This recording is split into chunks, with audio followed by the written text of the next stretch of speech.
But we don't take a second to realize the purpose is always there. The purpose never leaves us because the very purpose is you. You are always the purpose. And if you're not constantly performing without purpose, you're not going to be ready when the time comes. It's this magical thing, purpose, that we're all looking for. But what's funny about it all is that we need these things to perform. There may be another purpose, like being a SEAL or going to college or whatever, but the main purpose in life is you. So if you wake up in the morning and you don't want to do something, you don't care enough about yourself. And that's what you need to really research is, man, why am I not doing this for myself? Because that is the number one purpose in life, is to better oneself. So that's the only purpose I need. So the reason I get up every day, even though there's no race or there's no school, or there's nothing in front of me, is because I have pride in myself. There's been this unrelenting voice in my head. We all have this voice. It's the right or wrong voice. And a lot of times that voice guides us into comfort. And my voice guided me into comfort a lot. But I had this other voice I heard my whole life saying, hey, mother, what are you doing? No, man, we got to go over here. We got to go over here to that rock pile over in the corner where nobody's at. That's where victory's at. We're over there in that corner. So this voice was giving me all these answers. Now, I wasn't a real smart kid growing up, but I had this crazy voice in my head saying, over there is where the answers are. And I didn't want to listen to it because over there was pain. Over there was me looking in the mirror. Over there was me being accountable for all these things that went through my life. Even though people put them on me, it's now mine to own. And I didn't want to go over there by myself, but I had to. And this voice was guiding me there. It's God, whatever you want to call it. But that's what it was in me. This ain't you, bro. This ain't you. You weren't born like this. This ain't you, the real you, bro. This ain't you, man. But that real me back here every time is saying, that ain't you, bro. That ain't you. And I have to outwork that voice.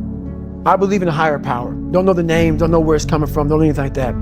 But I believe that this power, and visualize me real quick.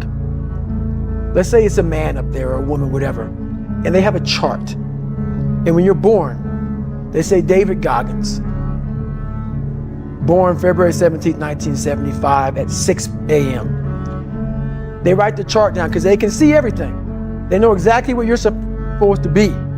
They know what you're supposed to be. You die, you go to so-called heaven. You arrive at heaven, I'm 300 pounds. I retired as an Ecolab guy, which is okay, it's just a job, whatever. I go up there and God looks at me and he shows me my chart. And my chart on there says you were supposed to be a Navy SEAL. You're supposed to weigh 185 pounds. You're supposed to be one of the smartest people on the planet, this, all this. You see this. And now you're in heaven, you made it to heaven, but you're like, God, Doug, I was supposed to live that life. I was supposed to live that life. And then you find out that the reason why, because we all think that if we pray on it, if we do this, if we do that, whatever, we don't work, we just, whatever, it's gonna magically happen for us. No, I believe that when I'm all said and done with, my whole job is to outwork the chart. Whatever the chart says about me, the all-knowing power up there, I want to get up there and say, him look at me and say, I know everything. I didn't see this. I didn't see this. I want to feel that. I want to get to the other end of this world, and however I'm being judged, whoever's judging me, to look at me and say, I did not. No, I had you at 185, I had you at this, but all this other shit, I was riding as you were living it. I want to find more. All I can. And in that sack of shit, you have to dive in that to find more. Because if you're not willing to go in there and face yourself, you're not gonna find anything. You can live right here on surface, man, right here on surface. So if there is an ending to this world and there is somewhere to go and there's a judgment, you're gonna get there and you might see a chart. And that chart may tell you who the you should have been. And now you get the rest of your life to think about that. Man, I could have lived a much better life if I just would have just suffered a little bit more. If I just would have went in that shit and realized I had so much more. But fear and the 40% and living here versus living here, being afraid, stopped me. So I'm a big guy in visualizing. I'm a big guy in making a world. It may not exist. To me, it does.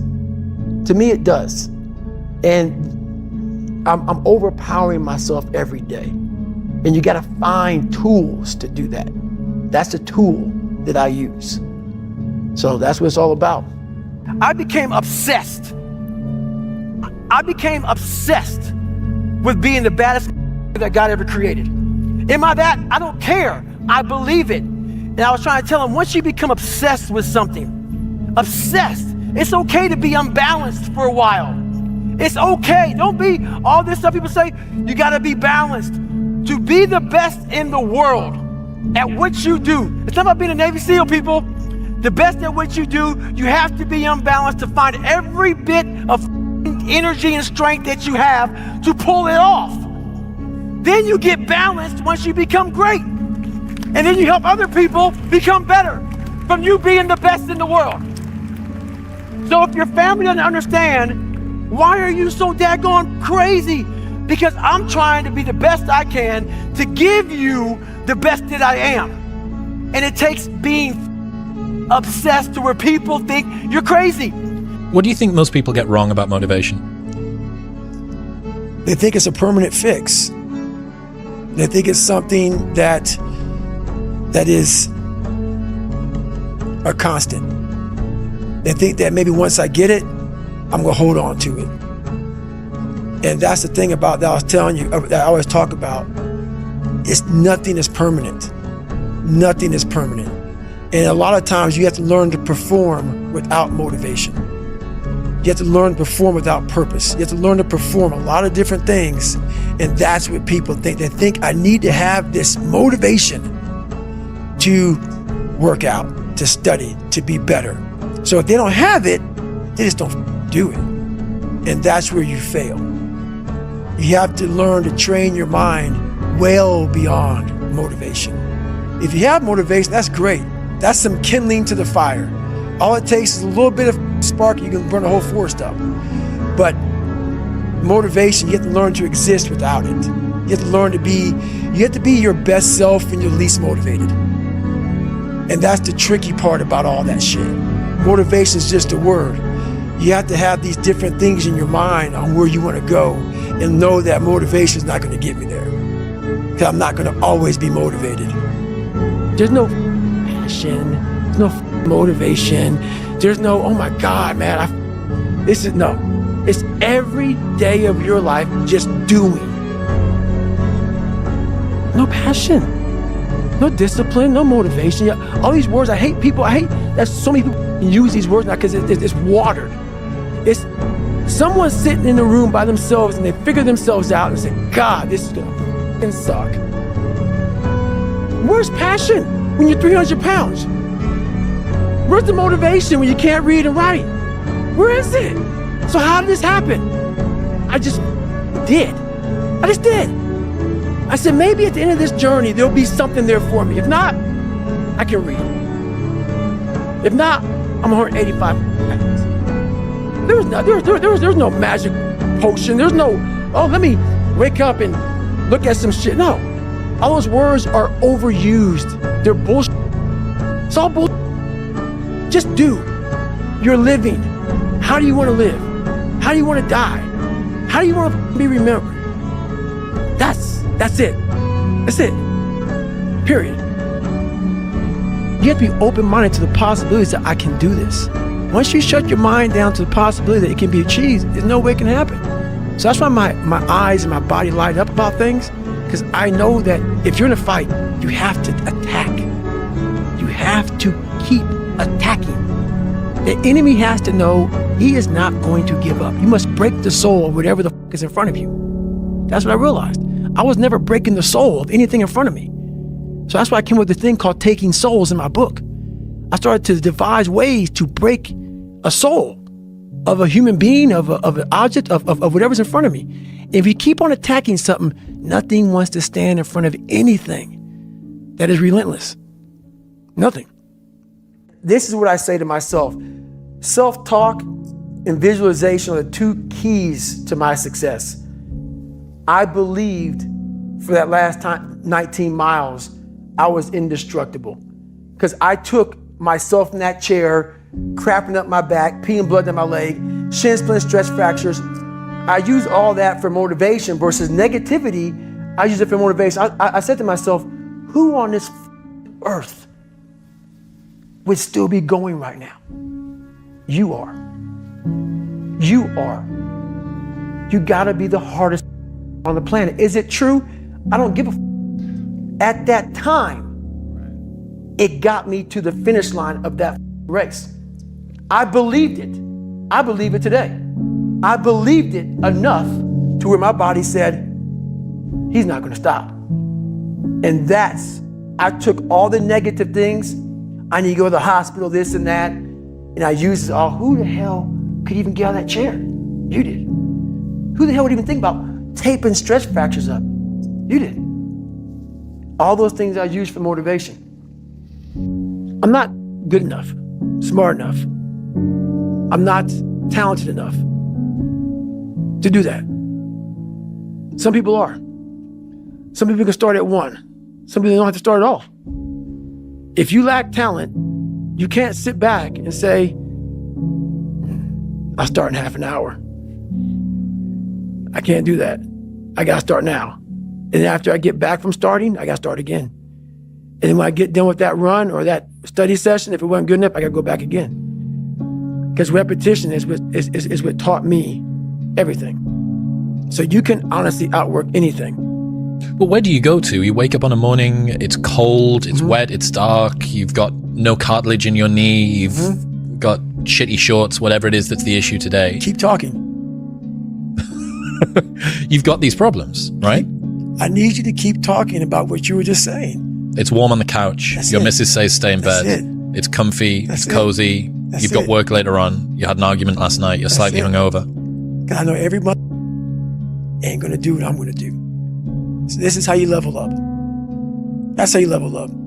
I know there's a whole bunch of people with that right there. That fires me up. That makes me happy what you just said.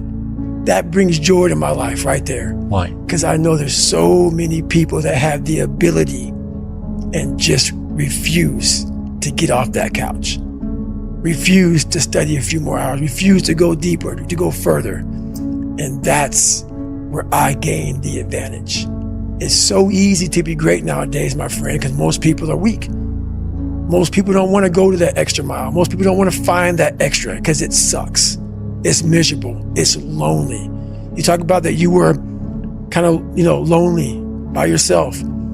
I was the same way. And that used to hurt me growing up. Now I thrive in that shit. That's the only place to be. If you pan it down here, you see it's about 3 o'clock in the morning and there's not a car or a person in sight. If you pan over here, it's the same thing. Not a car or a person in sight. People want to know where I find my strength at, where I get my strength. I get it from a lot of places, but right now, this morning, I'm getting it from, there's not a that's up. There's not a car, there's not a person. Everybody's in their bed, sleep, dreading that it's a Monday, hate it's a Monday. And I'm loving it. I'm loving that. Where everybody's getting weaker, I'm getting stronger. It's not about the running, the swimming, the push-ups, the sit-ups. It's about what those things do for your mentality. You don't get better on the daggone couch. You get better by coming out here and getting after it every daggone day. Stay hard. That's why there's a lot of average. And it makes me so mad. Every day I walk this earth and I see average all over the place. And they want to ask me, how did you do it? I can't tell you how, because you're not gonna do it. You're not gonna do it. You're gonna continue being out, because every day you wake up, like he says, not like get the coffee, make the pancakes, kiss the girl, kiss the kids. You wake up, right to work. Immediately your mind is in action. No one wants to do that. No one. And I don't blame them. But don't be mad when you're laying there in your bed and you're in the hospital and you're 70, 80, 90 years old and you're thinking, man, I feel like I didn't do something. Because you did. You didn't do it. You didn't do shit. You may have lived a great life, man, but you're always gonna feel empty inside. I don't feel empty. So call me what you want. There's not one empty bone in my body, because I have figured out that really the magic potion, at least to my life, and it's very rewarding. Not getting civilized is about having a savage mentality. Civilized is something where people, it's a comfortable world. A lot of us say, like for instance, I see these athletes right now who retire, I'm 38, I'm 39, I did 20 years at the top of my game, and I'm chilling out now. You see them a year later and how they look. What the hell just happened to you, dude? What the hell? You're one of the greatest athletes of all time. Kids looked up to you. Women, men of all ages looked up to you. And they hit the pinnacle where it's time to retire, and their mind says, I'm civilized. The worst thing that could ever happen to any human being is they become civilized. It's that total accountability. Like even when you retire, there's a looking at me and judging me right now, man. I was the baddest person to ever live. Doesn't go away, man. You gotta wake up, even though you retired, you never retired. You're setting the example every single day of your life. And being civilized feels so good, but I'm sorry, man. Once you get to the top, you may retire, but you ain't never coming back home, man, because now you're judged. People see you falling off. You wanna be that guy who knows I may be retired from the sport or wherever I did, but I'll be damned if you ever see me looking like shit, feeling like shit, not arriving. People, I've arrived mentality. You're always setting the example. Civilization feels so good. These comfortable feelings are what people want. They want retirement. They want that, they need that. It's a yearning feeling. I want it too. People love putting a label on me about, my God, man, you're just wired different. I'm not wired different, dude.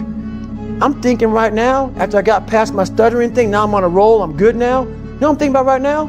I gotta wake up tomorrow and do the same shit again. I gotta leave this interview and go stretch out for 2.5 hours. I hate that shit. But guess what it does though? I'm constantly callousing over my victim's mentality that I once had growing up. Every day you have to do this shit. Because why? When you stop doing it, you don't just maintain it. If you stop shooting a gun, you're not gonna be a great shot if you pick a gun up a year from now. The only way to keep from getting rusty is to constantly oil that machine. The machine is this. You gotta keep challenging it every day. Everything I do in life, it sucks. Everything I do in life, it sucks. That's why when I was 300 pounds and 24 years old, it wasn't like I had some big epiphany of, let's just go be a Navy SEAL, let's lose some weight. No, I knew my entire life was gonna be a struggle, which is why I just ignored it. And I said, I'm not even trying to jump off into this shit and learn how to read, how to write, how to memorize, how to become something I am not. But through that process, something happened to me. And I realized this is why I feel sorry for no one. People are gonna think that I am maybe lying or maybe fibbing or exaggerating. No, I was the lowest form on earth. No talent, no ability to learn, and I literally know what it is to be rock bottom and to build that up. So that question about learning, it's a pain in my ass. And I don't have to do it. So think about it, I'm 49 years old and I'm a multi-millionaire. I don't have to do anything. So all I thought about when I was growing up is, man, I can't wait to one day get to the point where I no longer have to do this stuff. But what happens, I got older, it became a way of living. So how I do every day is how I do every day. It's a discipline, it's a regimen, it was a choice I made. And the choice I made was What are you willing to sacrifice, and what are you willing to give up to find every bit of who you are as a human being? And I was willing to give up everything to do that. And that's why my first question is, how bad do you want this? If it's as bad as you want to live or breathe or sleep, whatever the hell it may be, I can work with you. What they do in Hell Week is they design Hell Week to find your flaws. And they do a really good job of that. It's 130 hours of continuous training. You may get 2 hours of sleep. And they beat the shit out of you and find everything wrong with your mentality. And then they start Hell Week. And that's the beauty of it. And for me, I'm not some naturally God-given guy. I don't have a great bit of talent in anything. So what got me through horrible times was the dark side. My name is David Goggins. I created Goggins. Goggins is the guy that can take anything you put in front of him. You want to break my legs? So be it. I have a way of going to a place like I did in that race where all the pain and suffering that they put on top of me in Hell Week, I will reverse that pain and suffering, and I will take your soul. So every instructor that put me through BUD/S, my job, what drove me, was I wanted you to go home that night after you beat the living shit out of me, and I smiled in your face. I wanted you to feel worse than I did, and you were going home to a nice warm bed with your wife or your kids and a nice meal, and I was still out there in the grip, suffering for another 100 hours. I wanted you to think about me knowing that I'm comfortable being very uncomfortable. And I want you to think about when you went through Hell Week, how uncomfortable you were and how bad you wanted to quit, knowing I'm not thinking that way. So the dark side is something that I've designed. It's an evil place I can go that very few things can hurt me. I use the hurt you're trying to put on me, I flip it upside down and use it. You trying to use it for kryptonite? No, it's power pillars for me. I'm using it for strength. I just flip negative into positive, that's all it is. That's why people come to me to motivate them. No one can motivate me. I have a resume full of motivation that whenever I'm down, I'm like, oh, hang on. Oh, you know the truth. You know the truth. You know the darkness of the dungeons and the demons that fly. And then from there, it's like, okay, you were there. You know this. There was no one there to pick up the rucksack, to pick up the boat, to pick up the log, to go in there. It was you. It was you. There was no pat on the back at 300, at 275, at 250, at 220. No, that was you. So those things that come out of me, that extract from me in the darkness, people are looking for that pat on the back. Where is it? Oh, I don't need it. Because what I've done is in the unseen work, I built Frankenstein. So whenever shit gets nasty, David Goggins goes, you had nobody anyway. So see how I'm talking myself right now? That's me. That shit fires me the up. That shit makes me nuts. You had nobody anyway. Look around you. There was no team. It was you. There was no weight loss program or mom and dad waking you up saying you can do it, you can be better, trying to build belief. You built belief when you had nothing. Rock bottom. You made this much money, get back to work. It's time to get back to work. Stop hearing yourself talk. Get off the podcast. Don't be on social media too much. Cut out all the noise. Get back to the mental lab, because that's where the knowledge came from. Maybe you're a piece of shit. Maybe you want to be nobody. Maybe you're happy exactly where you are in life, because obviously you are. Maybe you don't have the determination to be somebody better than who you are. And if you want to live with that, I'll support you in that. If you're good with being who you are, that every day you wake up and every day you smell like shit because you can't wash your body well, and your skin's messed up because your health's so bad, and you can't put your clothes on right, you need help with that. You need help, like when I was doing, I need help wiping my ass. That makes you feel good? Nothing I can say to you. If every day you wake up with this, see, people are haunted but they obviously like horror films because they keep watching the same movie. I don't like horror films. A lot of people like horror films. So I don't say much to them. I say exactly what I said to you, right there. Because I was once you.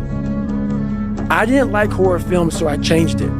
Some people are just, they become, like you said, it gets real small when you're lazy and you're fat. Their will is so small that they don't have any, and you can't give it to them. There has to be something. This is what I'm talking about now, because this isn't a hack. This has to be in you. Something in you has to wake up. And usually the only person that can wake it up is you. But if you don't have a little flame, just barely, you're done. I can't light it for you. And that's the harsh reality of this life that I want to get across so bad. You have to explore, examine the insides of yourself. And what do you really want out of life? Your friend and a lot of people out here just don't want it. So guess what? Have fun with your life. Go from 3 to 350 to 400 to 450 to 500 because you don't want it. And that's the harsh reality. Most people don't want it that badly, which is why they always ask the question, man, how did you get to where you are? You know how to do it. You know exactly how to be you or how to be me. You don't want to do it. So I can't make you do it, and nor do I have the time or energy to force you into that place that I know you have to be to do it. There's no luck in this game, man. It may be a little bit of luck, but the luck happens after you bust your ass and you put yourself in that lucky situation. Luck doesn't happen. You put yourself in that situation where luck might happen. And that's what people don't know. But to get there, luck ain't gonna happen. You have to put yourself in that situation, man. It takes a lot of work. Let me teach you the real life, how it really is. The reason why you're a loser, and the reason why you're not making it, and the reason why you're trying to go to all these, I go to all these conventions, speak all the time. I look in the audience and these people sign up every year to go to a convention, thinking they're gonna learn something different. No, you're lazy. You know exactly what to do. Because even me, in my state of, I can't read and write, I knew exactly what to do. It just sucks doing it. It sucks to do it. It sucks to wake up every morning of your life and say, God, man, I'm not smart. So guess what I gotta do? I gotta study the same shit that I got one of the highest scores in the nation on, and do it again. It's not just there. It's not just there permanently for me. So yeah, it's all stick. How much sleep do you usually get? I like getting 7 to 8 hours of sleep. Nowadays I can do that. But there's times where the schedule says, hey man, you're getting 3 hours. And if that's the case, Merry Christmas. No matter how much you improve, no matter how much you change who you are, it's not permanent. You don't just wake up and say, oh my God, man, you're David Goggins. You break records, you do this, you do that. People want to know, how are you able to just be so hard that I never turned the thing off? Because once it turns off, I go right back to the David Goggins that is. And that's the guy that I'm constantly fighting every day. And it's a choice. And that choice makes you misunderstood. It makes you crazy. That's why I hate social media.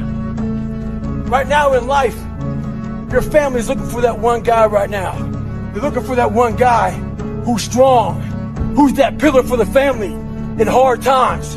Make sure they look around and find you. These are the times right now for you to step up. Be that guy that can take anything. Stay hard.